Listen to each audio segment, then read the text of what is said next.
Bismillahirrahmanirrahim. Assalamualaikum warahmatullahi wabarakatuh.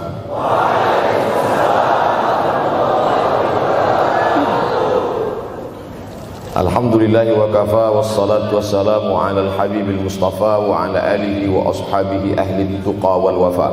Subhanaka la ilma lana illa ma 'allamtana innaka antal alimul hakim.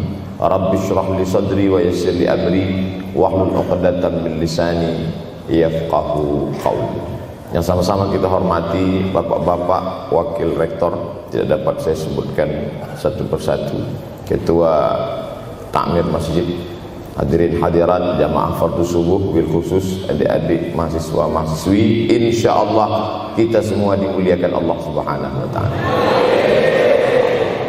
Man shallas subha fi jama'atin, siapa yang salat subuh berjamaah, faka'annama shallal laila kullah, dapat pahala seperti salat sepanjang malam. Berarti kita sudah salat sepanjang malam, tapi tetap besok malam tahajud. Jangan karena sudah sholat subuh berjamaah lalu tidak lagi tahajud. Apalagi yang memang tak pernah tahajud, dan ini dijadikan alasan. Besok kalau ada orang membangunkan dia, bangun sholat tahajud, man shallas subha fi jama'atin faka'annama shallal laila kullah. Man shalla subha fi jama'atin, siapa yang salat subuh berjamaah, kana fi zimmatillah. Dalam hadis yang lain, siapa yang salat subuh berjamaah, maka sampai petang sampai malam nanti dia akan mendapatkan zimmatillah, tanggungan. Makna tanggungan, dipelihara, dijaga Allah zahir dan batin. Kalaupun dia mati hari itu, matinya dalam istiqamah dan husnul khatimah. Tapi dalam hadis ini cuma 3 Ustaz. Idza haddatsa kadzaba, bicara dusta. Wa idza wa'ada akhlafa, kalau berjanji ingkar. Wa idza tumina khana, kalau diberi amanah berkhianat. Dalam hadis lain, kalau sudah dilihat orang salat subuh berjamaah, insyaallah diselamatkan dari nifaq, kemunafikan dalam hatinya. Munafik diambil dari 3 huruf, nafaqa. Nafaq, panal, terowongan, 2 pintu. Ada pintu masuk, ada pintu keluar. Punya 2 wajah, berbeda zahir, berbeda batin. Tapi salah satu tanda adalah pada salat subuh. Mudah-mudahan Allah menyelamatkan kita dari sifat munafik. Makanya perempuan-perempuan kalau mau dapat suami yang selamat dari munafik, inilah dia pasukan salat subuh ini. Selesaikan aja dulu 8 semester.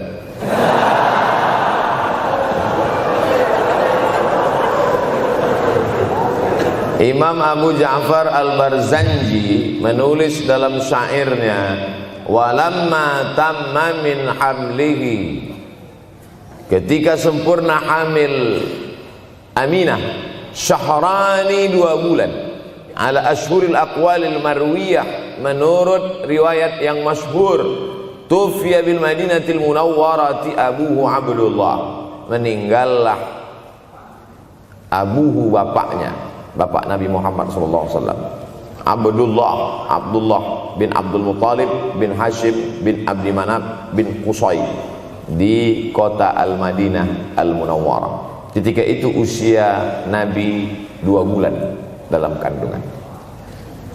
Setelah itu Nabi SAW pun lahir, dibesarkan dalam peluk cium kasih sayang Aminah. Lalu kemudian pada usia lebih kurang 4 tahun dibawa lagi ziarah ke makam ayahnya. Dan dalam perjalanan pulang dari ziarah itu meninggal pula Aminah. Apa pelajaran yang ingin diambil dari kematian ayah dan ibu Nabi ini? Banyak analisa sesuai dengan ilmu orang masing-masing. Bagi psikolog yang katanya pengaruh akal manusia itu dipengaruhi 4, maka kata mereka manusia ini berpikir itu dipengaruhi oleh pertama ayah, yang kedua ibu, yang ketiga bacaan, yang keempat lingkungan. Maka Allah ingin membersihkan Nabi Muhammad sallallahu alaihi wasallam dari 4 ini. Apakah akal Nabi Muhammad itu dipengaruhi oleh ayahnya? Tidak, karena dia tidak sempat bertemu. Apakah Nabi Muhammad SAW itu akalnya dipengaruhi oleh ibunya? Tidak, karena 4 tahun sudah meninggal dunia. Apakah Nabi Muhammad SAW itu dipengaruhi oleh bacaannya? Tidak, karena Nabi tidak bisa membaca. Walladzi ba'atsa fil ummiyina rasulan minhum. Allah yang mengutus dia kepada umat yang ummi, la yaktub wa la yaqra, tak menulis dan tidak membaca. Minhum, dan dia bagian dari mereka, dia juga tidak bisa tulis baca. Apakah Nabi Muhammad SAW itu dipengaruhi oleh lingkungannya? Tidak, karena di lingkungannya zina begitu bebas, tipu muslihat, dan dia tetap dengan jati dirinya bergelar Al-Amin, orang yang paling amanah menurut para psikolog. Tapi ada analisa lain. Mengapa ayahnya meninggal ketika dia berusia 2 bulan dalam kandungan, dan belum sempat pula dia mendapatkan kasih sayang seorang ibu? Di situ pula dia meninggal dunia, ibunya saat dia berusia 4 tahun. Maka salah satu analisanya adalah Allah ingin menjaga Nabi Muhammad SAW tidak sempat durhaka pada ayah dan ibunya, karena orang yang durhaka tak layak menjadi Rasul utusan Allah Subhanahu wa ta'ala. Makanya sehebat-hebatnya bapak Nabi Ibrahim bernama Azar. Apa kata Azar?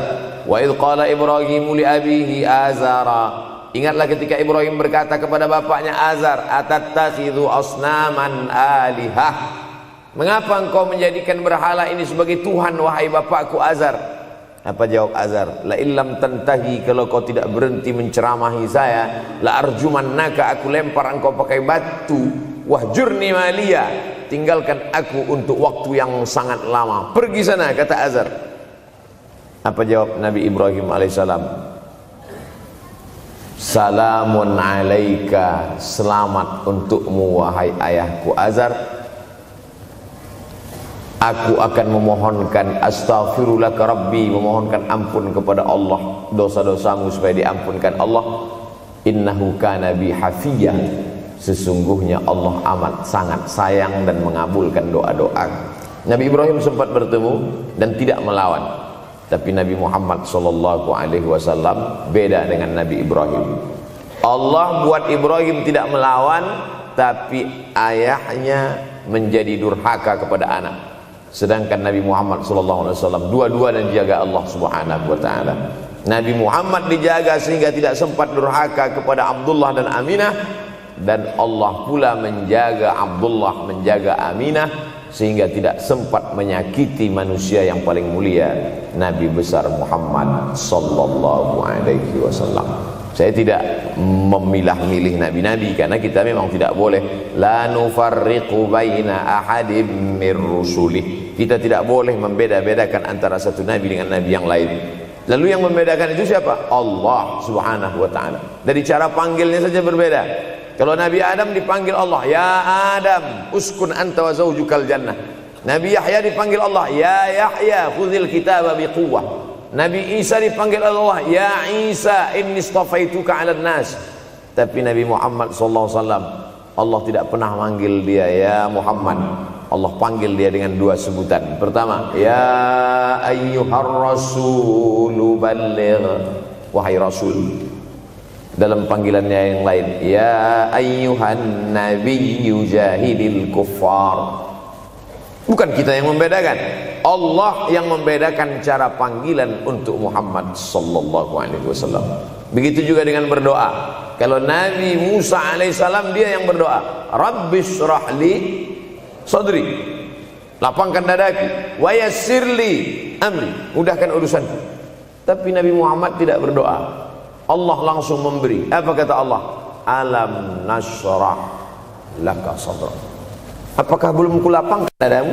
Wa rafa'na laka dzikrak, kami angkat bebanmu. Alladzi anqadha dhahrak, yang membebani pundakmu. Belum dia berdoa, sudah dikabulkan Allah, karena janji Allah kepada dia, wala saufa yu'tika rabbuka fatarda, apapun yang kau mau akan kuberi. salah satu penyebab Allah memberi apa yang dimau sebelum meminta adalah kalau tidak pernah durhaka kepada orang tua. Oleh sebab itu judul yang diberikan kepada saya, Ustaz Abdul Somad, nanti tablik akbar di kampus Universitas Ahmad Dahlan. Apa temanya? Biasanya saya diberikan tema untuk anak-anak muda meraih masa depan bebas narkoba dan pacaran. Apa temanya untuk anak-anak muda? Bagaimana pokoknya. Tapi di Universitas Ahmad Dahlan saya diberi tema. Apa temanya? Birrul walidain. Masya Allah. Saya bilang alhamdulillah, untung saya nggak dikasih tema birruz zaujatain. Artinya apa? Sehebat apapun prestasi akademikmu, kalau sampai tidak memuliakan orang tua, hampa di hadapan Allah Subhanahu wa taala. Ada seorang laki-laki, kata Nabi, kalau nanti dia datang kemari minta doa sama dia karena doanya makbul. Sahabat heran, karena sahabat itu definisinya man laqiyan Nabi sallallahu alaihi wasallam wa amana bihi wa mata 'alal Islam. 3 definisi sahabat: orang yang berjumpa dengan Nabi, beriman dengan Nabi, dan matinya dalam keadaan Islam. Maka itu disebut dengan sahabat menurut ilmu hadis. Makanya ketika saya menjelaskan itu ke mahasiswa, Aisyah yang merupakan sahabat Nabi, komplain mahasiswa, mohon maaf Ustaz keliru, Aisyah itu bukan sahabat tapi istrinya. Kita bicara ilmu hadis. Makna sahabat, man laqiyan Nabi, berjumpa dengan Nabi, wa amana bihi, beriman dengan Nabi, wa mata 'alal Islam, mati dalam keadaan Islam. Abu Lahab ketemu dengan Nabi tapi tidak beriman dengan Nabi dan mati dalam keadaan kafir, maka tidak masuk golongan sahabat. Tapi ini ada seorang laki-laki hidup sezaman dengan Nabi dan Nabi mengenal dia, dan Nabi berpesan nanti kalau dia datang ke kota Madinah minta doa dari mulutnya karena doanya dikabulkan Allah Subhanahu wa taala. Sahabat heran, kami yang hidup bersama engkau, kami yang berperang bersama engkau, kami yang sholat di Masjid Nabawi bersama engkau, kenapa doa dia lebih makbul daripada kami? Malah kami meminta doa dari mulut dia. Tapi tidak boleh membantah dan melawan Nabi. Pokoknya nanti kalau dia datang kemari minta doa kepada dia. Setelah Nabi Muhammad SAW meninggal dunia, laki-laki itu pun sampai ke kota Madinah, berjumpa dengan sahabat. Sesuai dengan yang dijanjikan Nabi, mereka pun meminta doa kepada dia. Namanya Uwais Al-Qarni. Makanya Uwais Al-Qarni tidak ada masuk dalam buku biografi sahabat.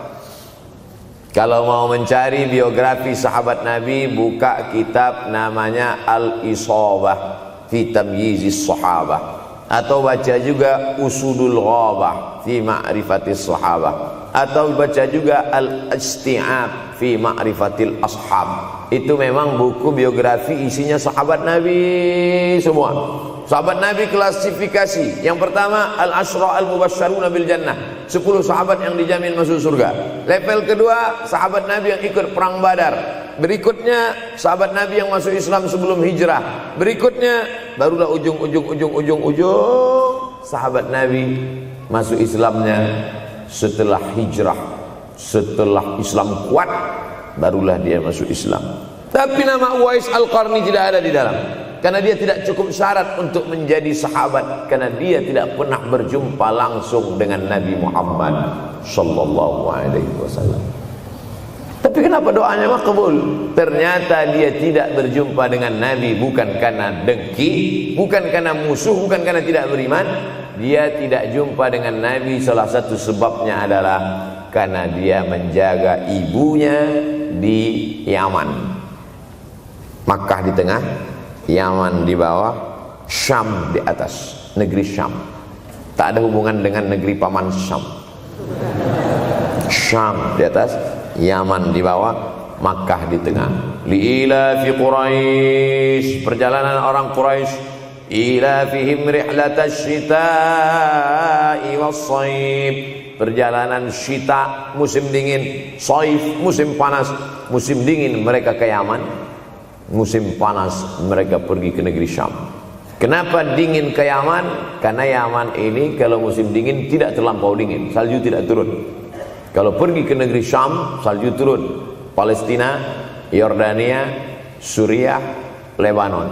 Suriah, Lebanon ada salju. Maka musim panas Nabi pergi ke negeri Syam, karena kalau musim panas di Yaman panas sekali. Sedangkan ke negeri Syam panasnya tidak seberapa. Perjalanan orang Arab Quraisy ini diceritakan Allah, di negeri Yaman itulah tempat kampung Uwais Al-Qarni. Tidak sempat dia berjumpa dengan Nabi, tapi doanya lebih makbul daripada orang-orang yang berada bersama Nabi, karena keutamaan berbakti kepada ibu. Kalau sama ayah boleh ngelawan Pak Ustaz? Enggak juga. Jangan ini nanti dijadikan dalil. Kamu kenapa lawan bapakmu? Ada seorang laki-laki. Ini kadang jamaah pandai motong-motong ceramah saya, hanya untuk mencari pembenaran. Sedangkan kita ngaji ini mau mencari kebenaran. 1000 dalil bagi orang untuk mencari kebenaran, tapi ada 1001 hujjah untuk orang yang suka mencari pembenaran.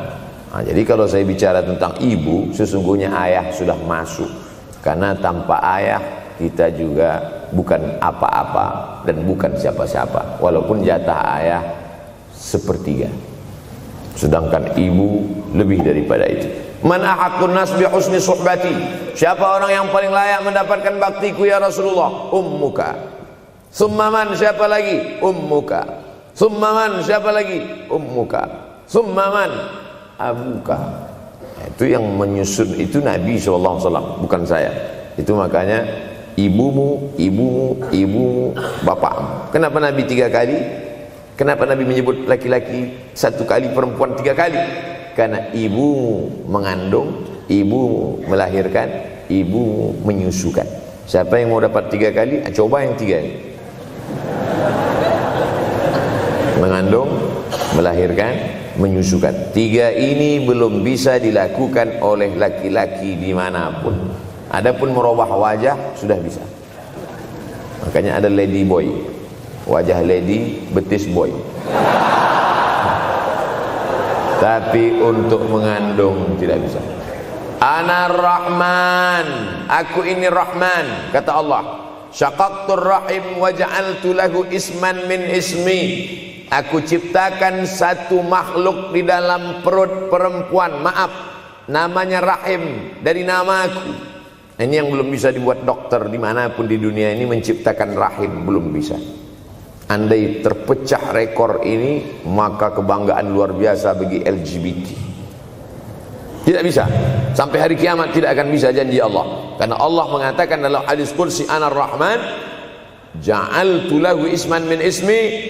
Maka ada satu makhluk dalam perut perempuan yang diciptakan, diambil dari Asmaul Husna. Sehebat-hebatnya laki-laki, dari ujung rambut sampai ujung kaki tidak ada di tubuhnya ini yang diambil dari Asmaul Husna, tak ada. Bahwa namanya dari Asmaul Husna ada, Abdus Somad. Tapi ada makhluk di badannya diambil dari Asmaul Husna, itu hanya ada pada perempuan. Oleh sebab itu perempuan luar biasa. Makanya kampus Universitas Ahmad Dahlan memuliakan perempuan. Mana perempuan? Di atas letaknya. Makanya saya tidak terlalu berani mendongak ke atas. Begitu hebatnya perempuan. Perempuan adalah ibumu, perempuan adalah istrimu, perempuan adalah anakmu, perempuan adalah adikmu. Maka saat engkau memuliakan perempuan, engkau sedang memuliakan 4 aspek dari kehidupan. Ketika Nabi Muhammad SAW diutus Allah ke atas muka bumi ini, salah satunya adalah mengajarkan manusia bagaimana menempatkan pada posisinya. Posisi dia adalah tempat kita menumpang. Ketika ada seorang laki-laki yang sudah sukses diwawancarai, siapa orang yang paling berjasa dalam hidup Anda? Dulu waktu saya merantau ke Yogyakarta, belum ada apa-apa, saya sempat numpang di rumah dia selama 4 bulan. Kata seorang artis dalam sebuah wawancara, Begitu bangganya dia berkata, itulah orang paling berjasa kepada saya karena saya sempat numpang di rumahnya 4 bulan. Tapi ada yang dia lupa, bukan rumahnya yang kau tumpang, bukan ruang tamunya yang kau diami, sempat numpang di perutnya 9 bulan 10 hari. Tak pernah kau sebut. Angkat tangan yang tidak menumpang di rahim, langsung dari planet Mars langsung kemari.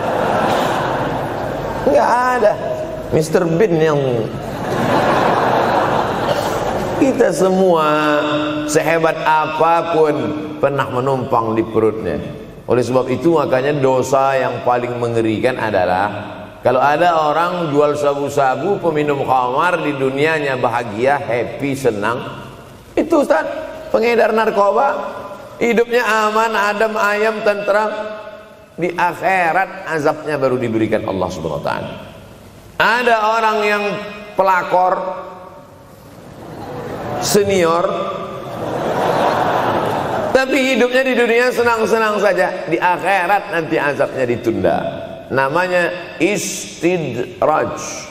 Istidraj diambil dari kata daraja, tertunda. Azab yang tertunda. Sudah jadi judul sinetron. Azab yang tertunda.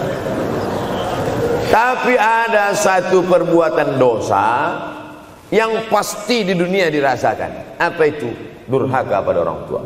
Orang yang durhaka pada orang tua, di dunia dia tetap dapat, di akhirat dapat sekali lagi. Itu janji Rasulullah SAW. Lama hidup banyak dirasa, jauh berjalan banyak dilihat, lama jadi ustadz banyak yang curhat.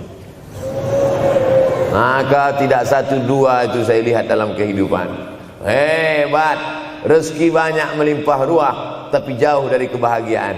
Apa sebab? Janji Rasulullah SAW. Orang yang durhaka pada orang tua di dunia sudah dapat, di akhirat dapat lagi. Dapat. Di mana letak keadilan Allah? Kenapa di dunia sudah dapat, di akhirat dapat lagi? Yang di dunia itu baru DP-nya, di akhirat baru kau rasakan cash-nya. Oleh sebab itu jangan pernah melawan pada orang tua. Jangan pernah melawan. Apapun kata dia, jurus menghadapi orang tua ini tidak banyak, 3 saja. Kalau dia marah-marah, kalau dia cerewet, kalau dia ngamuk-ngamuk, pertama diam. Pulang kampung marah dia. Saya bolak-balik kirim uang belanja, kenapa kamu IP-nya 2,0? Diam. Yang kedua, diam. Yang ketiga, diam. Kalau belum bisa membahagiakan, jangan susahkan dia. Kalau belum bisa menunjukkan prestasi, jangan susahkan hatinya. Jangan sampai belum ketemu dengan wajah kita pun dia sudah susah hati. Baru nama kita muncul di HP-nya, kumat darah tingginya. Bunyi handphone dia lihat nama kita di situ, langsung berubah detak jantung. Karena ternyata bukan nama kita di situ dia buat. Siapa? Troublemaker. Oleh sebab itu jangan susahkan orang tua. Saya tidak ujuk-ujuk langsung jadi ustadz. Saya sempat jadi mahasiswa terlama di dunia. Saya kuliah di Mesir tahun 1998 sampai 2002. 4 September 1998 menginjakkan kaki di Kairo. November pulang tahun 2002. Tidak pernah sekalipun saya menyusahkan orang tua saya. Tak pernah saya minta uang pada mereka. Sampai almarhumah emak saya bertanya, kau makan apa di sana? Makan nasi, saya bilang. Dari mana dapat uang? Beasiswa saya cukup, Mak. 162 pon. 50 untuk makan, 50 untuk rumah, tinggal 62. 20 dibagi lagi untuk ongkos, 20 untuk buku, 20 disimpan, mana tahu demam sakit gak ada uang. Sampai pulang. Sampai akhirnya dia kasih tanya, gimana caranya ngirim uang supaya nanti di akhirat kalau Allah bertanya, pernah gak ngirim uang? Pernah. Ya, saya tak mau menyusahkan.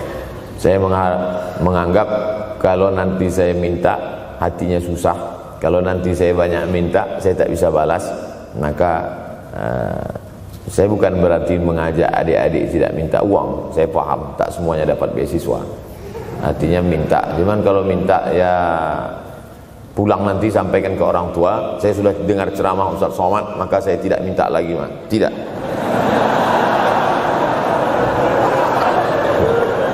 Tapi tolong dirapel setahun sekali aja. Kalau mau merasakan bagaimana sayang mereka, coba hilangkan sayangnya itu agak 1 bulan, 2 bulan, 3 bulan, itu baru terasa. Karena sifat manusia ini kalau sudah tidak ada baru terasa. Judul lagu Roma.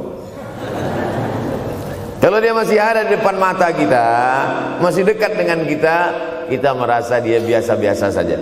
Tapi kalau dia sudah tidak lagi ada, itu barulah. Oleh sebab itu coba kalau mau merasakan, kasih tahu dia, papa, mama, untuk biaya kuliah saya 1 semester ini tolong jangan kasih dulu. Saya mau jual koran dulu, saya mau kerja di Dorsmir dulu, saya mau kerja loper dulu, saya mau susah-susah dulu. Seketika saat kita tahu susahnya itu, tetes peluh keringat, air mata, di situ loh baru kita tahu, oh ternyata perjuangan mereka ini luar biasa. Saya tidak bicara ceramah saja, tapi dalam kehidupan saya pribadi dulu saya laksanakan, saya pernah buat, saya pernah kerjakan. Tapi tidak saya rencanakan itu, saya harus begini, tidak. Memang bagian dari takdir hidup. Mungkin tidak minta uang itu karena jauh ke Mesir. Kalau seandainya dekat, sering juga minta. Nah, memang dikondisikan saya untuk terbang jauh ke Mesir, lalu kemudian setelah jauh itu tidak meminta, tapi kemudian setelah pulang berjumpa, sempat bersama orang tua. Bulan Maret 2019 kemarin baru meninggal dunia ketika saya sedang ceramah di Madura, Pulau Madura, diundang oleh sahabat saya, kakak kelas di Mesir dulu, Dr. Fauzi Tijani. Dan pagi itu rencananya mau ziarah ke makam Kiai Khalil di Pulau Madura. Begitu mau ziarah langsung dapat SMS segera pulang karena orang tua meninggal dunia. Akhirnya saya langsung ke airport Surabaya dan langsung pulang. Sebelum malam sudah tiba pemakaman. Artinya apa? Penyesalan panjang, kenapa tidak mencium tangan orang tua, kenapa tidak? Karena saya pikir masih lama ya. Nah, ini satu kekeliruan. Di mana-mana selalu saya sampaikan, jangan pernah berpikir usianya masih lama walaupun dia sehat. Karena sehat walafiat, tidak ada kurang satu apapun. Masih lama. Ternyata apa yang terjadi? Berangkat hari Sabtu, hari Ahad tausiah, hari Senin pagi, tanpa sebab, tanpa penyakit. Oleh sebab itu kalau masih hidup orang tuamu di rumah, pulang. Tapi jangan ini jadikan alasan. Besok enggak masuk kelas, kemana? Pulang semua.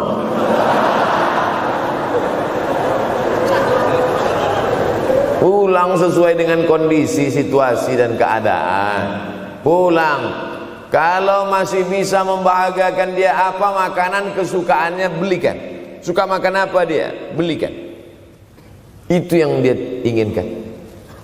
Andai kita gendong dia dari Yogyakarta berangkat ke kota Makkah, sampai di Makkah tawaf 7 putaran, dari Safa ke Marwah, pulang lagi ke Jogja, belum tentu dapat membayar sekali teriakan dia saat mengeluarkan kita ke alam dunia.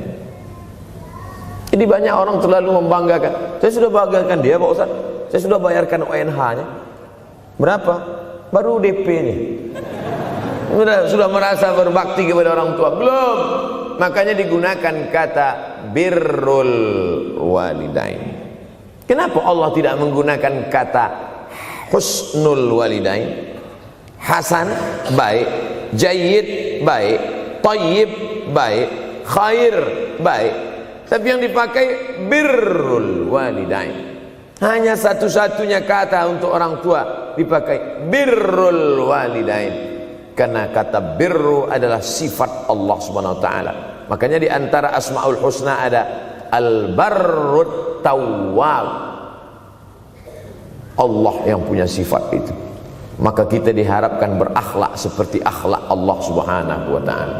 Addabani Rabbi fa ahsana ta'dibi. Allah mendidik aku menjadi beradab sehingga adabku penuh. Allah Subhanahu wa taala tidak ada puji Nabi Muhammad SAW. Hai Muhammad yang salat tahajudnya sampai kakinya bengkak.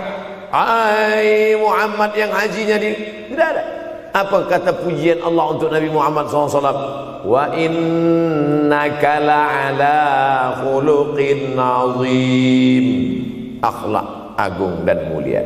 Oleh sebab itu tak ada gunanya prestasi S1, S2, S3, postdoktoral, profesor kalau tidak berbakti kepada orang tua. Makanya orang tua itu levelnya langsung setelah Allah. Wa qadha rabbuka alla ta'budu illa iyyah. Langsung wa bil walidaini ihsana. Ihsan. Lihat lagi penggunaan kata ihsan dalam hadis Nabi.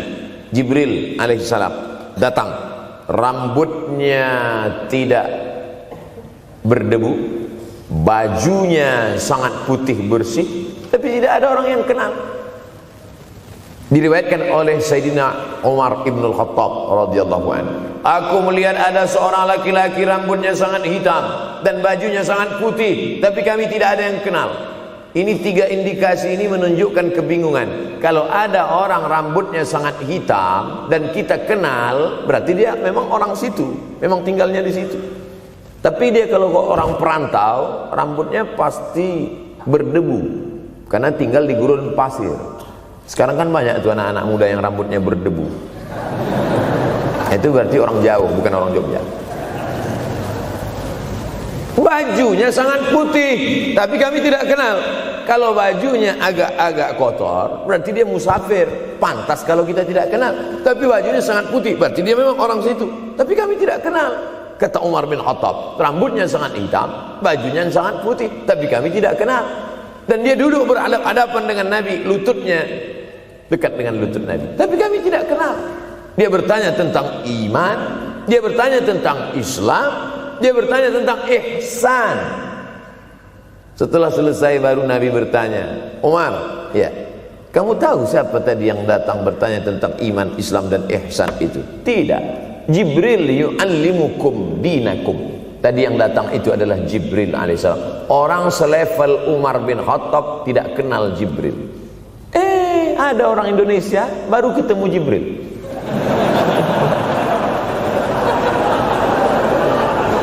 Umar bin Khattab kalau lewat di suatu jalan, kalau Umar bin Khattab lewat jalan Sudirman, maka setan lari ke jalan lain. Ini ada orang satu perjalanan sama setan, ngaku kenal dengan Jibril alaihissalam. Makanya kalau baca hadis, satu hadis, tapi analisa dari hadis itu banyak sekali. Umar tidak kenal dengan Jibril kecuali setelah Nabi Muhammad SAW yang bercerita mengenalkan. Dari mana Nabi tahu? Nabi dapat wahyu dari Allah Subhanahu wa ta'ala. Tapi ada analisa lain. Apa maknanya? Allah menggunakan kata ihsan untuk orang tua, Nabi menggunakan kata ihsan untuk Allah. Ihsan untuk Allah, anta'budallaha ka'annaka tarah, kau sembah Allah seakan-akan engkau melihat dia. Fa in lam takun tarah, kalau kau tidak bisa melihat dia, fa innahu yarak, sesungguhnya dia yang selalu melihatmu. Tidak pernah putus ihsan. Ihsan Allah kepada kita, tidak pernah putus pengawasan Allah. Bagaimana ihsan kita kepada orang tua? Tak pernah putus bakti walaupun dia sudah meninggal dunia. Makanya kita tetap membaca walaupun dia sudah masuk liang lahat, jam 2 malam bangun, Rabbil firli wali walidayya warhamhuma kama rabbayani shaghira. Ada seorang sahabat Nabi namanya Sa'ad. Sa'ad sudah jadi bahasa Indonesia. Banyak juga orang Indonesia laki-laki sifat Sa'ad. Orangnya Sa'id, artinya bahagia. Sa'adah, kebahagiaan. Jenenge sapa? Sangadah. Itu dari bahasa Arab. Sa'adatun, bahagia. Datanglah seorang laki-laki bernama Sa'ad menjumpai Nabi sallallahu alaihi wasallam. Ya Rasulullah, wahai Rasulullah, ummi matat, ibu saya sudah meninggal dunia. Afa atasaddaqu anha, kalau saya bersedekah kira-kira pahalanya sampai apa tidak untuk almarhumah ibu saya? Kata Nabi, tasaddaq, silakan engkau bersedekah. Ayu sadaqatu afdal, sedekah apa yang paling afdal? Saqiyul ma, memberi air minum. Memberi air minum, niatkan untuk almarhum almarhumah, kata Nabi, tasaddaq, silakan sedekah. Langsung tanpa pikir panjang, apa kata Sa'ad? Idzan ahfiru bi'ran, kalau begitu saya gali sumur sekarang juga, sumurnya saya wakafkan dengan niat almarhumah. Oleh sebab itu, yang orang tuanya sudah meninggal dunia, pulang dari sini jangan gali sumur, cukup telepon, assalamualaikum, sumur bor. Cari pondok pesantren yang kesulitan air, pergi ke kaki-kaki gunung, orang mencari air satu jerigen mikul 5 km jalan. Di situ tempat minum lembu, kerbau, di situ juga mereka mengambil air. Cari, galikan, mengalir air sumur untuk mereka, mengalir pula sampai ke liang lahatnya. Itu bakti kita. Pulang dari sini, cari pondok pesantren, panti jompo, panti yatim. Assalamualaikum Bapak pimpinan yatim, saya lihat ini kamar mandinya sedikit, orang ngantri banyak, keran air tidak ada. Gimana ini? Berapa lagi yang perlu sumur bor di sini? Kami perlu kira-kira 5. Insya Allah. Bapak mau bantu? Enggak, nanya-nanya aja. Nih, ini akan menolong di hadapan Allah Subhanahu wa ta'ala. Tapi kalau dia masih hidup, masih ada, senangkan hatinya. Pulang dari Universitas Ahmad Dahlan Yogyakarta dengan membawa selembar kertas. Apa itu? Transkrip nilai semester ini IP 4. Siapa yang tidak bangga? Bangga orang tua. Saya pulang dari Mesir, saya bawa ijazah LC. Satu lagi ijazah dari Maroko, MA. Ini mak, ijazah LC MA. Saya tidak lihat dia nampaknya tak bahagia. Karena dia dulu waktu saya kecil nyuruh saya, kamu mesti doktorandus. Itulah cita-cita ya dia yang tidak sampai. Saya mesti doktorandus. Di mana mau mencari titel doktorandus sekarang? LCMA. Saya bilang, mak, ini LCMA ini lebih hebat dari doktorandus. Artinya apa? Bahwa menyenangkan hati orang tua itu ketika hati dia terbuka, bahagia, disitulah pintu-pintu rezeki itu terbuka. Turun barokah-barokah itu. Buah kalau matang itu dijolok, jatuh. Dan menjatuhkan rahmat Allah itu, membuka pintu-pintu langit, mengetuk pintu-pintu rahmat dan ridha Allah dengan ridha orang tua. Makanya kata Nabi, ridha Allah fi ridhal walidain. Kalau Allah ridha, maka semua yang kau mau dia berikan. Orang kalau sudah ridha itu artinya senang. Orang kalau sudah senang, semua dia kasih. Apa yang ada di tangannya, itu dia berikan. Tadi malam sampai di hotel, datang seorang jamaah, buka cincinnya. Cincin paling dia sayang, dia kasih ke saya. Laki-laki. Nah nih Ustaz Somad, ambil. Duduk saya tadi, duduk. Datang anak muda, dia lihat saya tak pakai sorban, dikasihnya sorban. Cuman akadnya belum jelas apa ngasih atau pinjam, Allah. Orang kalau sudah senang hatinya, semua dia kasih. Begitulah orang kalau sudah dapat ridha Allah Subhanahu wa ta'ala. Kita baru berharap dapat ridha Allah. Makanya habis salat subuh selalu diajarkan, raditu billahi Rabba, aku ridha engkau sebagai Rabbku ya Allah. Apakah Allah ridha terhadap kita? STJ, status tak jelas. Cara mendapatkan ridha Allah, pancing dengan ridha orang tua. Senangkan hatinya, terbuka pintu rezeki. Makanya sulit hidup kita, sempit. Dari kerut kening kita udah kelihatan. Kenapa? Karena tidak ada ridha Allah akibat tidak pernah menyenangkan hati orang tua. Senangkan orang tuamu, jadikan dia seperti raja, maka rezekimu akan melimpah seperti rezeki raja-raja. Bukan hadis Nabi, dapat saya dari grup WhatsApp. Senangkan saja hatinya, apa yang dia mau beri, tapi dengan cara yang halal. Nah, ini harus dalam kurung syarat dan ketentuan berlaku. Jangan gara-gara ceramah ini nanti pulang kalian ke rumah, papa, mama, ini ada mobil, ini ada rumah, ini berangkat pergi haji. Wow, orang tua senang, 2 bulan masuk KPK. Innallaha tayyibun, Allah maha suci, la yaqbalu illa tayyiban. Allah tidak menerima kecuali yang suci-suci saja. Wa anfiqu, berinfaklah. Wa anfiqu, bersedekahlah. Wa anfiqu, berwakaflah. Wa anfiqu, berzakatlah. Min thayyibat, yang baik-baik. Yang tidak baik tidak diterima Allah Subhanahu wa taala. Kamu lagi ngapain? Nyuci. Lagi ngapain? Nyuci. Pakai air apa? Air kencing. Begitu kata Syekh Abdul Wahab Asy-Sya'rani dalam kitabnya Tanbihul Mughtarrin. Tanbih, peringatan. Mughtarrin, pada orang yang tertipu, menyangka sedang berbuat baik padahal sebenarnya tidak baik. Itu yang disindir Allah dalam Al-Quran. Wa yahsabuna annahum yuhsinuna sun'a. Mereka menyangka sedang berbuat baik. Nah, ini juga tidak betul. Niatnya sudah baik, membahagiakan orang tua, tapi caranya tak betul. Mama, papa, alhamdulillah kuliah saya sudah selesai, ini skripsi saya.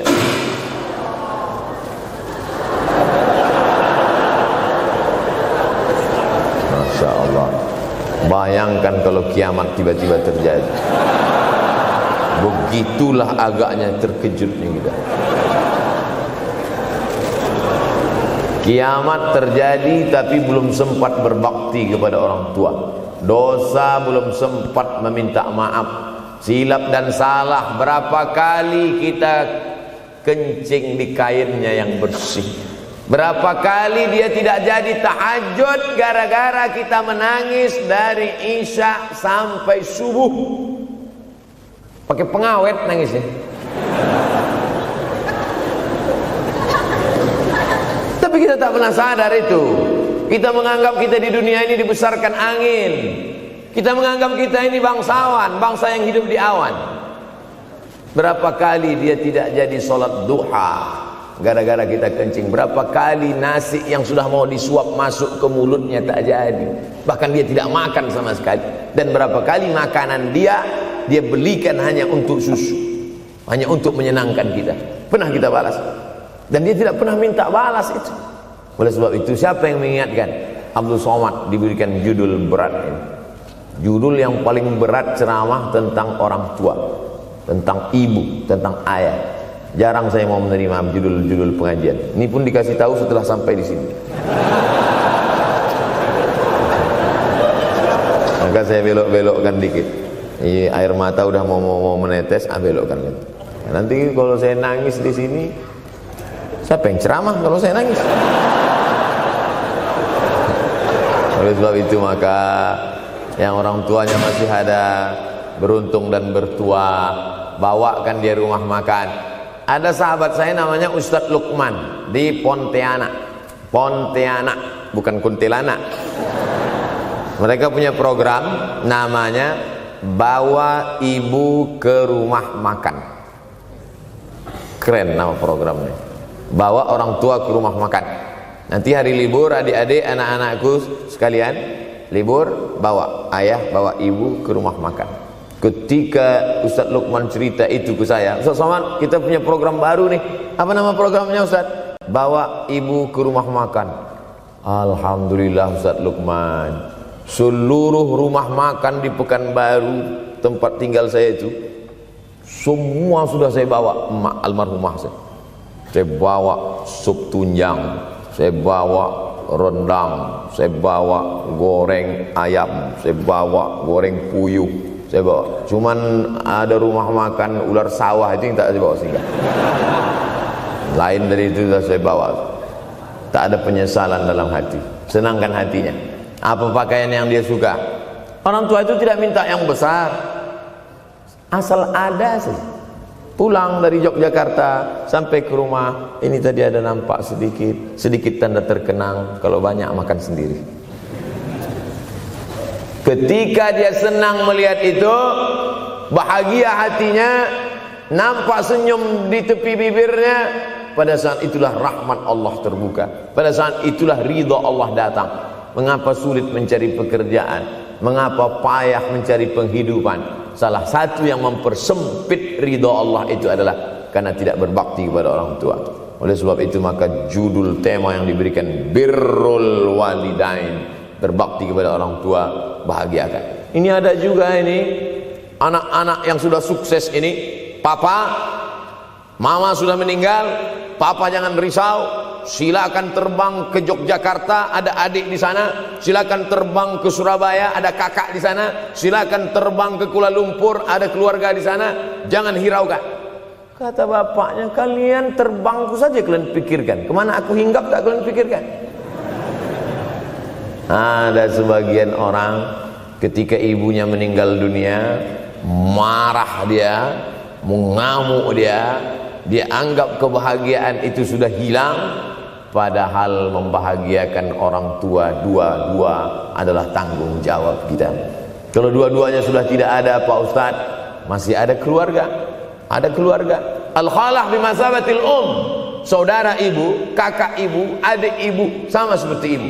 Sambung lagi silaturahim, buat dia senang, buat dia bahagia. Man ahabba yubsatalahu fi rizqihi, siapa yang mau lapang rezekinya, wa yunsa'alahu fi asarihi, dipanjangkan umurnya, falyasil rahimahu, hendaklah dia menyambung tali silaturahim. Saya ceramah di satu kota. Sampai di kota itu saya melihat rumah besar, megah, mewah, seperti istana. Cuman saya segan mau nanya, nggak mungkin saya tanya, Pak, ini hasil dari apa? Saya tengok, saya ngangguk. Kawan-kawan saya yang ikut di situ seperti ngelihat kucing semuanya. Mantap. Setelah dulu makan, habis makan minum, habis itu Sohibul Bait yang punya rumah pun cerita, Ustadz Abdul Somad, iya Pak. Dulu ini hanya bambu-bambu yang dikasih daun, yang dikasih terpal. Tempat apa Pak? Tempat ibu saya buat pengajian. Setiap tahun dibuat begitu. Pasang tiang-tiang kayu, pasang terpal, daun-daun, pengajian ramai. Sampai akhirnya saya berkata, Bu, pengajian kita hentikan saja, stop. Saya tidak sanggup lagi pasang tenda, pasang terpal ini. Tapi akhirnya apa kata ibu saya? Nanti setelah saya tidak ada, pengajian ini terus kamu buat. Allah bukakan pintu rezeki Ustaz Somad. Inilah yang terjadi sekarang. Saya belikan orang tua saya itu rantai, saya belikan gelang, saya belikan cincin. Bulan depan saya datang, sudah nggak ada lagi. Mana gelangnya Mak? Nggak ada. Mana rantainya Mak? Nggak ada. Mana cincinnya? Nggak ada. Kemana? Itu kan emas mahal. Sudah saya jual. Untuk apa? Untuk bersedekah ke fakir miskin. Rupanya gelangnya, rantainya itu habis dia berikan sedekah fakir miskin. Tobatkah si bapak untuk berbakti? Tidak. Bulan depan dia belikan lagi. Sampai akhirnya diberikan Allah balasan melimpah ruah. Ternyata ini rahasia dari keberhasilan hidup, karena menyenangkan hati orang tua. Saya tak sebut nama, saya tak sebut lokasi, tapi yang mau berkunjung nanti saya kasih lokasi tepatnya. Saya kasihkan nanti alamat dari Google, saya kasih.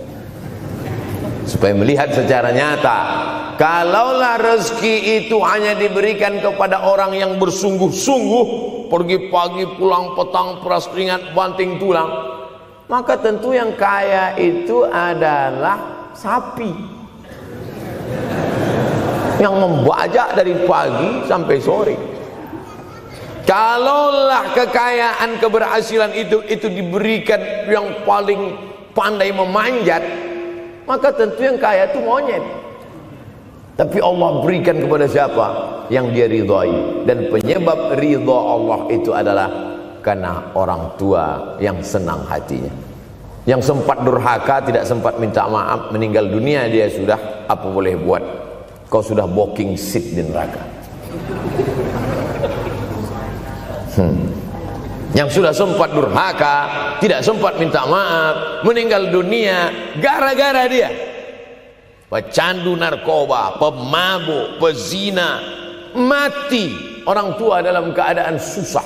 Berapa kali saya ketemu ibu-ibu selesai pengajian, pergi saya ke tempat parkir, ibu tua 70 tahun menangis. Ibu nangis kenapa bu? Anak saya Pak Ustadz. Kenapa dia? Disuruhnya saya jual tanah. Mama jual tanah. Untuk apa mama megang tanah? Udah tua aja pun jual. Mestinya anak itu yang menyenangkan hatinya di hari tuanya, bukan malah menyuruh jual tanahnya. Jual tanah supaya dia bisa bangun rumah, jual tanah supaya dia bisa menyekolahkan anak-anaknya. Na'udzubillah. Sudahlah tidak membahagiakan, malah menyusahkan. Ustaz, anak saya nyuruh saya jual tanah saya supaya dia senang, supaya dia dapat duit. Gimana nih Pak Ustaz? Mungkin si ibu berharap saya menjawab, ibu sabar aja ya bu, sabar ya. Ibu salah tanya bu. Kalau mau sabar cari ustadz lain, ada spesialis sabar, bukan saya. Begitu dia kasih tahu, anak saya maksa saya jual tanah saya, Pak Ustadz gimana? Mana alamat rumah anaknya? Mana? Saya mau datang. Mana? Anak durhaka, neraka jahanam tempat kau.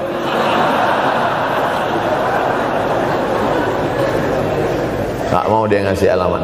Rupanya dia takut nanti anak saya malah marah sama saya, Pak Ustadz. Saya kasihan. Mudah-mudahan Allah berikan kekuatan pada ibu. Tapi cerita ini bukan satu dua contoh kasus. Ternyata zaman sanggup memperkarakan pengadilan hanya karena sebatang pohon kayu. Atau cuma saya yang dapat berita aja? Adik-adik ada juga dapat kiriman itu? Sanggup memperkarakan sebatang pohon kayu. Padahal kalau kau jual semua kebunmu itu, belum tentu dapat menebus. Datang seorang laki-laki mengadu kepada Nabi Muhammad SAW. Ya Rasulullah, ini bapak saya ini kurang ajar sekali. Bapaknya kurang ajar? Diambilnya harta saya ya Rasulullah. Gimana ini ya Rasulullah? Apa kata Rasulullah SAW?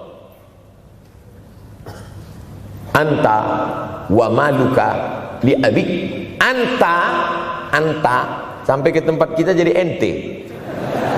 Anta wa maluka, ente, harta ente, li abik, punya bapakmu. Jangankan hartamu yang di rumah itu, dirimu pun punya bapakmu. Nabi membela, seolah-olah Nabi berkata, apa yang diambil itu belum ada apa-apanya dibandingkan melepuh kulitnya untuk memberikan engkau sesuap makanan yang halalan thayyibah. Orang yang durhaka pada orang tuanya, insya Allah anaknya juga akan durhaka kepada dia. Oleh sebab itu maka jangan pernah durhaka. Kalau sempat durhaka lalu kemudian meninggal dunia dia Pak Ustaz, sudah meninggal pun tetap masih bisa berbakti. Pertama dengan doa, kedua dengan sodakoh. Kalau kebetulan rezeki banyak sodakoh. Kalau tidak ada rezeki melimpah, doa. Bangun malam, Rabbi firli wali walidayya warhamhuma kama Rabbi firli, ya Tuhanku ampunkan aku, wali walidayya, ibu dan ayahku, warhamhuma, sayangi mereka berdua, kama, sebagaimana Rabbayani shaghira, sebagaimana mereka mendidik aku. Coba kita lihat susunan kalimatnya, seperti ada kekeliruan kalimat. Na'udzubillah, mana mungkin kalimat Allah keliru. Allah ingin menegur kita, sayangi mereka sebagaimana mereka mendidik aku. Mestinya kalimatnya kan tidak begitu, sayangi mereka sebagaimana mereka menyayangi aku. Tapi ternyata sayang belum tentu mendidik, tapi mendidik pasti sayang. Karena bunyi kalimatnya, sebagaimana mereka mendidik aku. Jadi banyak juga anak-anak ini tidak sayang karena salah didik. Disangka sayang itu dengan ngasih motor, disangka sayang itu dengan ngasih gadget, Disangka sayang itu dengan ngasih transfer uang yang berlebihan. Belum tentu sayang. Dulu ada insinyur arsitek yang membangun salah satu rumah keluarga saya. Kuliahnya di Jogja. Cerita dia, dulu saya kuliah di Jogja, Ustadz Abdul Somad, insinyur. Terus teman kami sakit di kos-kosan. Kami bingung mau nelpon siapa. Akhirnya datang mobil mewah, parkir polisi, tentara, ramai. Barulah kami tahu rupanya dia anak menteri. Jadi sayang orang tua itu bukan mesti dibelikannya apartemen, dibelikannya mobil, belum tentu. Boleh jadi itu justru menjerumuskan anak. Diberikan apartemen, diberikan mobil mewah. Habis 2 bulan kena virus HIV AIDS. Tapi kalau dibuatnya kita jauh, saya yakin adik-adik kuliah di Universitas Ahmad Dahlan, ada yang dari timur Indonesia, ada yang dari Sumatera, lalu kemudian di tengah kesendirian, belum makan, uang kos belum bayar, transfer macet, datang setan berbisik, hei, sebetulnya kau anak yatim piatu yang dibuang.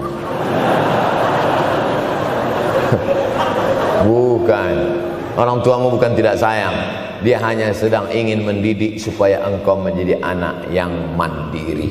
Maka nanti kalau sedang duduk termenung gitu, tiba-tiba datang bisikan, pergilah cari jembatan, terjunlah.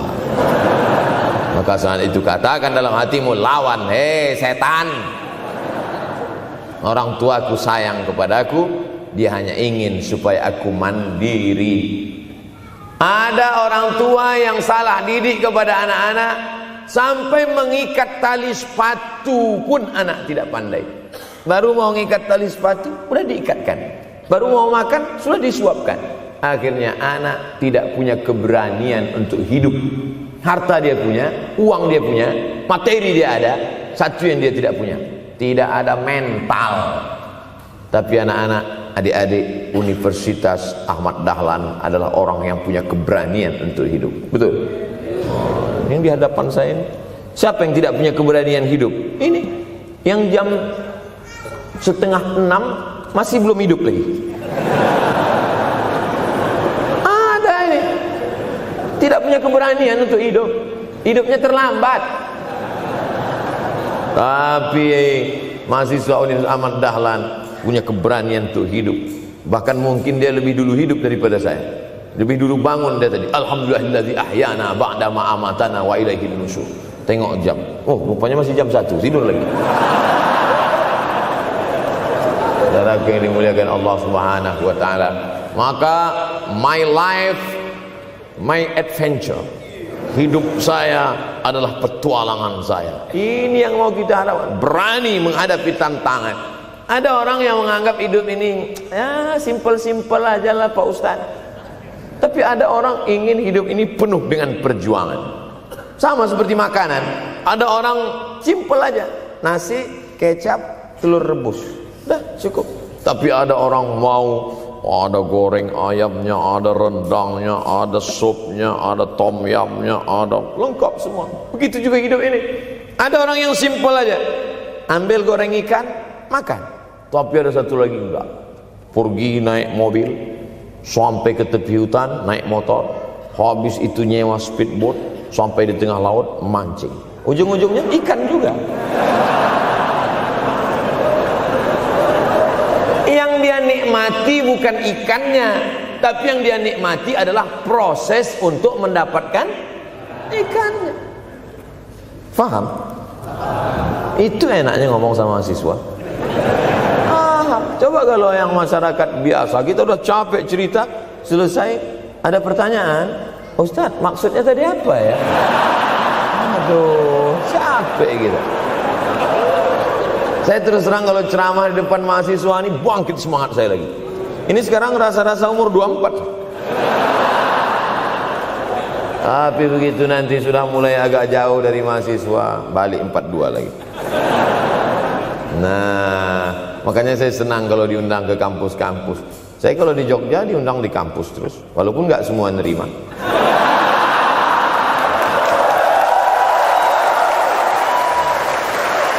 Saudara saudaraku yang dimuliakan Allah Subhanahu wa taala, maka kita harus sering-sering bersama. Apa ini takbir?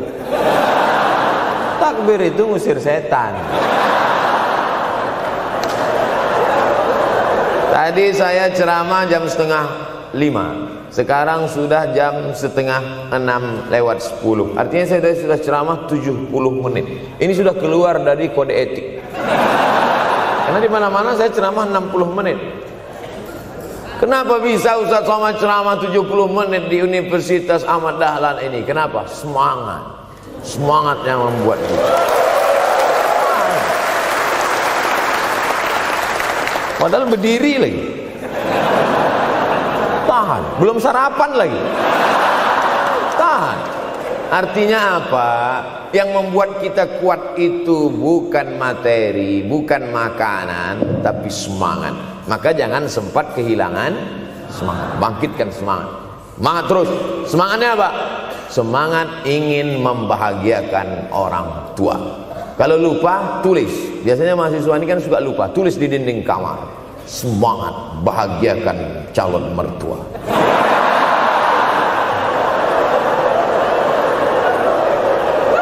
Nanti teman kos-kosan datang ngelihat, loh, kata Ustaz Somad kan orang tua, kenapa ente buat mertua? Sedangkan mertuaku saja kebahagiakan, apalagi orang tua.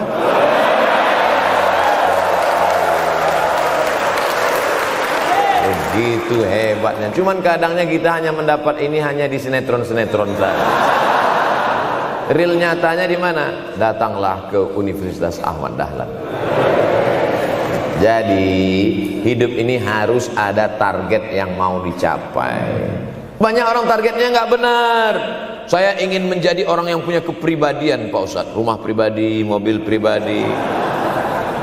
Target bahagiakan orang tua. Gaji pertama kalau kerja nanti umroh. Oh, gitu. Ma, doakan. Nanti kalau aku kerja insya Allah gaji pertama nanti memberangkatkan umroh. Syukur-syukur nggak usah diomongkan dulu, kasih surprise. Senang. Mama, ayah, ini gaji pertama. Dia buka, tengok 700.000.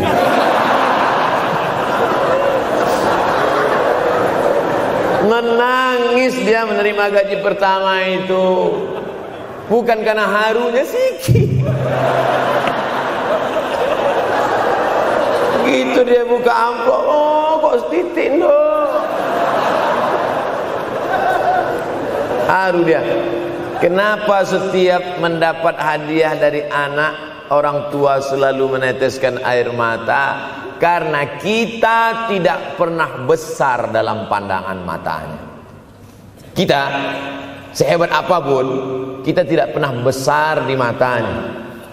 Di pandangan ibu ayah kita, kita adalah anak kecil yang tapak kakinya 2 jari, panjangnya sejengkal. Maka jangan pernah ceramahi orang tuamu.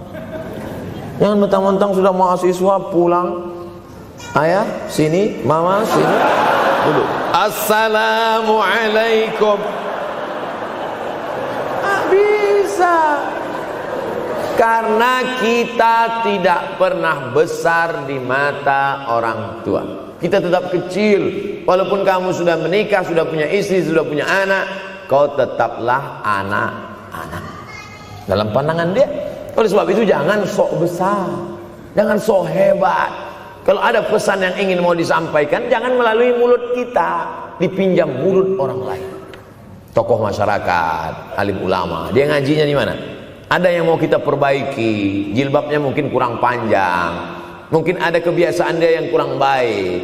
Sementara kita udah ngaji, sudah belajar di Universitas Ahmad Dahlan, sudah terpelajar, membuat dia mau menjadi orang baik. Tidak mesti dari mulut kita, pinjam mulut orang lain. Assalamualaikum Pak Kades, pinjam mulut Pak Kades sebentar.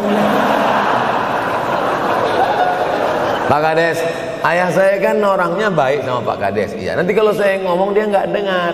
Jadi saya mohon tolong Pak Kades.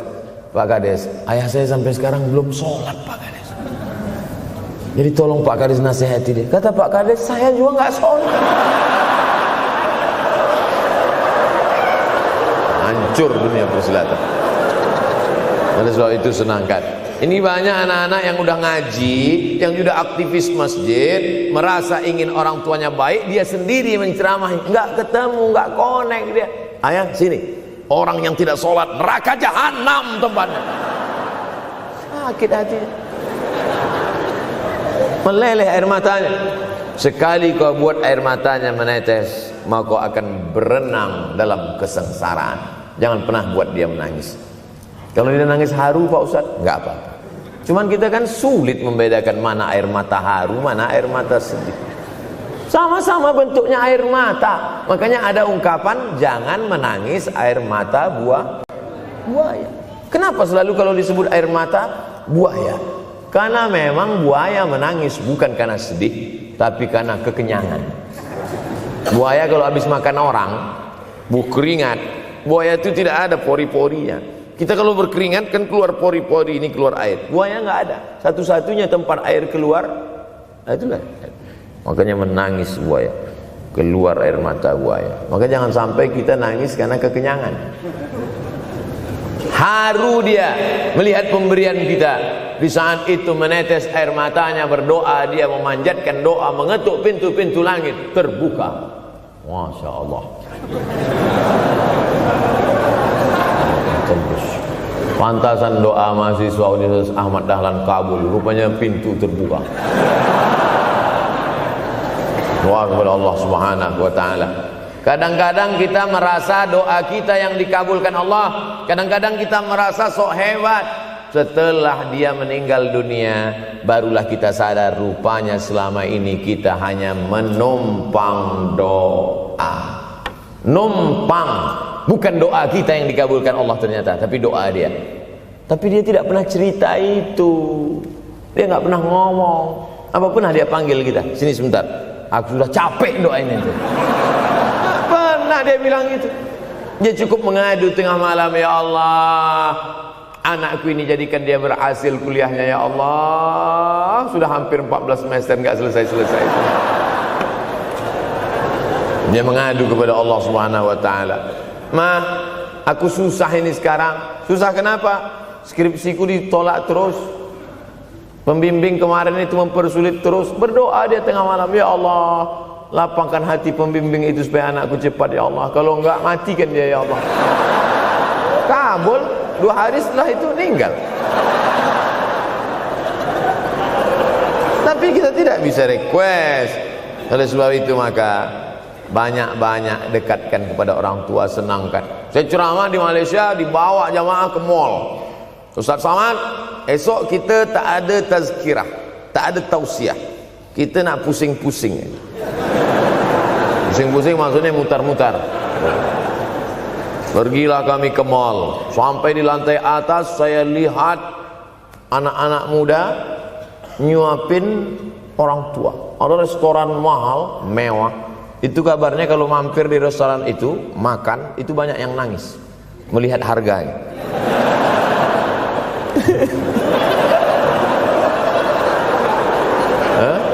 Ada saya lihat anak-anak muda yang ganteng-ganteng, perempuan yang cantik-cantik menyuap orang tua. Orang tua yang sudah tak berambut, sudah perempuan tak berambut lagi, rontok saking tuanya, kulit sudah keriput. Duduk, didorong pakai kursi roda, dibawa ke mall, sampai di itu diberikan restoran tercanggih, termahal, dia sendiri yang menyuapkan makanan. Ternyata bagi saudara-saudara kita Tionghoa, salah satu mengundang berkah menyenangkan orang tua. Itu keyakinan mereka. Kok kenapa ente kasih makan? Ya oke lah. Ajaran kita mengajarkan tapi kita tak amalkan. Ketika tetangga, kawan, sahabat kita mengamalkan, rezekinya melimpah, baru kita heran. Dia kok kaya ya? Iyalah, dia kan punya tuyul. Tuyul mana bisa bawa duit banyak? Nih keberkahan. Oleh sebab itu, jangan cuma sekedar ngaji-ngaji aja. Pulang dari sini, kalau memang tinggal di Yogyakarta atau di luar nanti pas liburan, sisihkan uang, bawa dia ke mall, bawa dia ke restoran, senangkan hatinya, bawa dia jalan-jalan. Cuman tetap juga yang logis. Kalau dia udah tua, janganlah dikasih kacang goreng. Sesuaikanlah, agar-agar kasih. Ini nggak perlu dikunyah. Kiri kanan gol, kiri kanan gol. Orang tua bawa kasih kacang, menyiksa aja. Saudaraku yang dimuliakan Allah Subhanahu wa taala, kenikmatan yang terbesar adalah ketika orang tua masih ada bersama kita. Kalau sudah tak ada, nanti saat Idul Fitri, Allahu Akbar, Allahu Akbar, Allahu Akbar, la ilaha, barulah menetes air mata. Mama. Saya kalau sudah menengok orang menangis terlalu berlebihan mengenang orang tua, ini pasti ada, kalau bahasa kampung kami, something wrong. Pasti ada sesuatu ini. Karena orang kalau sudah habis tumpah, dia tidak akan menetes lagi. Tumpahkan kasih sayangmu itu sampai habis ludes, dia tidak akan menetes lagi. Tak ada penyesalan, karena semua sudah kita berikan. Kalaupun menangis hanya tetesan kasih sayang. Tapi kalau sampai mencakar dinding, mama, ini pasti. Saya kalau ada orang yang menyesal sampai mencakar dinding, mau saya antukkan aja kepala yang gede. Dulu waktu hidup kenapa enggak waktu? Sekarang udah mati baru kau menangis kan? Senanda. Nah, tapi tentu sesuai kemampuan kita, karena kata Allah, la yukallifullahu nafsan illa usaha. Allah tidak membebani orang lebih dari semestinya. Ustaz ceramah sampai jam berapa ini? Sampai jam 6 insyaallah. Saya mau lengkapkan. Jam kita sama tuh. Oh sama, jam 6. Jam 6 maka saya ceramah 90 menit nanti di Universitas Ahmad Dahlan.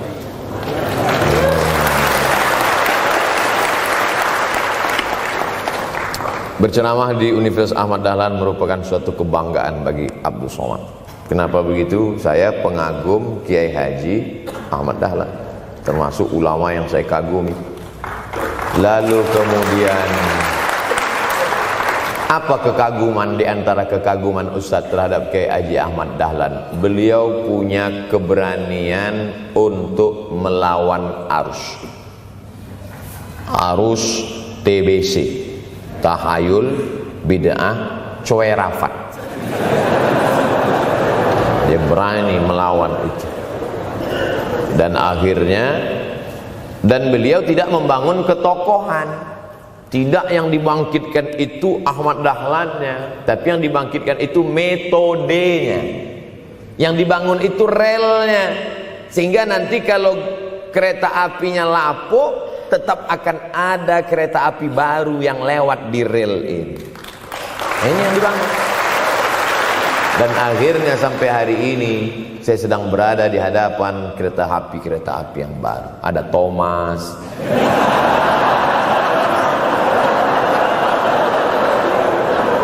Kok Ustaz tahu Thomas? Anak saya paling suka itu. Satu koper kereta. Artinya apa? Bangun rel, maka akan ada lokomotif baru. Dunia boleh berganti, zaman boleh berubah. Idza waqa'an ala ahadikumul qiyamah, kalau kamu sudah mau mati, wa fi yadihi fasilah, di tanganmu ada bibit korma. Sudah mau mati, di tangan ada bibit korma. Apa yang kita lakukan? Ada sebagian orang kalau sudah mau mati, ya wes gua aja lah. Kalau di tanganmu ada bibit korma, gali-gali tanah sedikit, tanamkan. Untuk apa nanam korma sudah mau mati? Bukan kita sempat memakan manisnya, tak sempat bernaung di bawah daunnya yang rindang. Bukan kita yang menikmati, tapi ada orang lain dan pahalanya mengalir ke makam kita. 28.000 ibadah mengalir ke makam Kiai Haji Ahmad Dahlan. Angka 28.000 itu dari mana Pak Ustaz? Angka mahasiswa Universitas Ahmad Dahlan. Ustaz tahu dari mana? Ya makanya kalau orang ngomong tuh dengar. Makanya saya kalau diundang ceramah, Ustaz nanti sebelum ceramah kita ada acara makan dulu. Iya, selama itu saya diam aja. ngumpul-ngumpulkan bahan. Jangan pernah melihat modal materi, tapi kuatkan usaha dan tawakal. Nih, bantuan cuma 6 miliar, tapi ternyata keperluannya berapa? 126 miliar. Tapi buktinya jadi masjid yang besar. Kalau diikutkan modal, mana mungkin cukup? Maka begitu juga dalam menatap hidup ke depan. Kamu kenapa belum juga nikah? Modalnya besar Pak Ustaz. Terus gimana? Nunggu yang gratisan aja lah. Dan begitu, usaha, tawakal, doa. Nah, bagi yang masih lajang, yang mau nikah, itu kalau bisa doanya jangan sir, agak jahar dikit. Ya Allah, umur udah 40. Dengar sama sebelah, loh belum mas katanya, belum. Bodoh.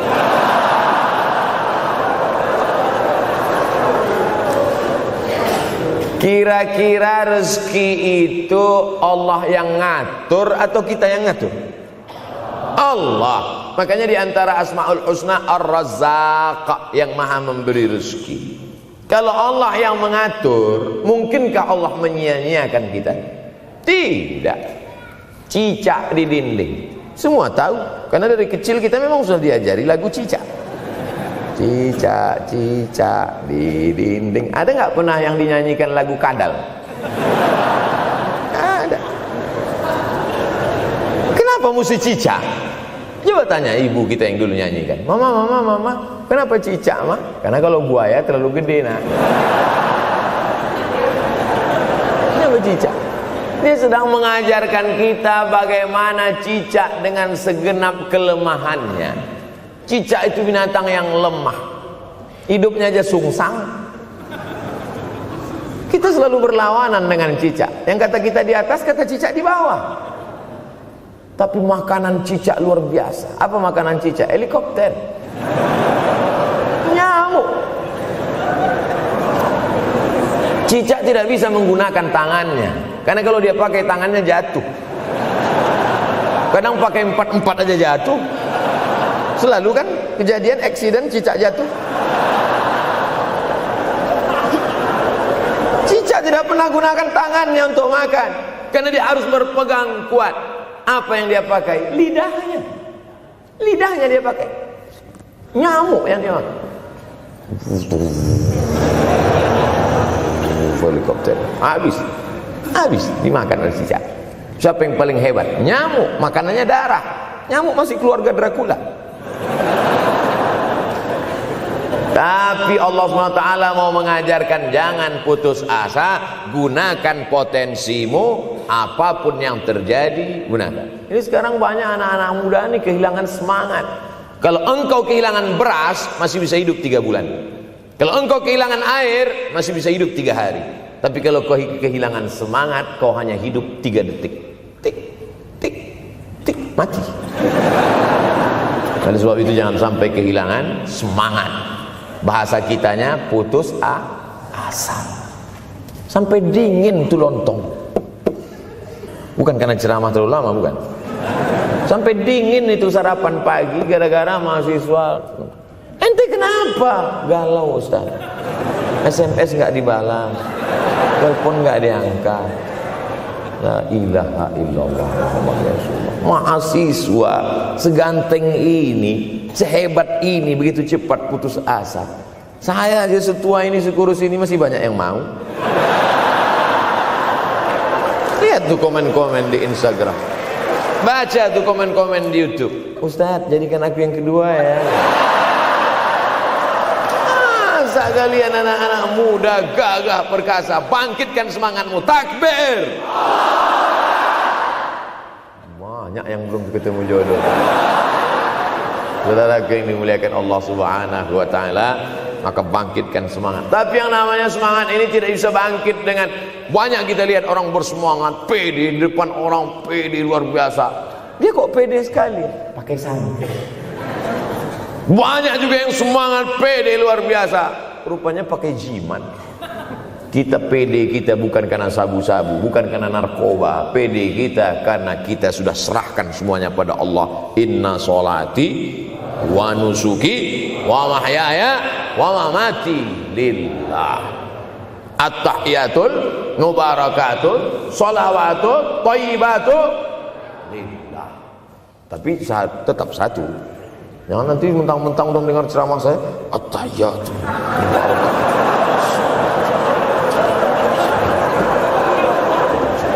Dalam hati saya, ini bukan punyaku ya Allah, ini semuanya punya Engkau, punya Engkau. Berhasil kalian, sukses kalian, punya apartemen, punya kondominium, punya mobil. Datang teman nanya, hebat ente ya, kaya sekarang ya. La haula wala quwata illa billah. Tapi ngomongnya setelah berhasil.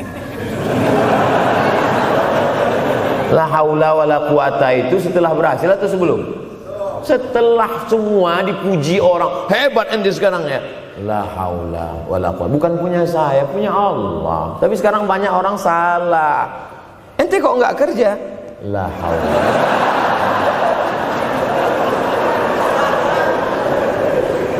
La haula wala quwwata illa billah. Subhanallah, masya Allah, tabarakallah. Menunjukkan manusia lemah, tak punya apa-apa. Dia ingin berkata, ini hanyalah punya Allah. Begitu juga dengan acara ini. Kenapa acara di masjid? Kenapa acara di kampus kemarin ramai melimpah ruah? Bukan karena panitia, bukan karena Ustaz Abdul Somad, bukan karena baleho yang besar, tapi la haula wala quwata illa billah. Pulang dari sini, bangkitkan semangat, senangkan hati orang tua, kejar prestasi, terus kuliah. Mudah-mudahan semuanya selalu mendapatkan kebaikan. Amin ya rabbal alamin. Terima kasih atas segala perhatian. Mohon maaf atas segala kesilapan dan kekhilafan. Abdul Somad, hamba Allah yang fakir, mohon maaf. Berpisah kita di tempat ini, tapi kita tak pernah putus dalam persahabatan, karena kita selalu bersama, jauh di tempat, dekat di doa. Terima kasih. Wassalamualaikum warahmatullahi wabarakatuh.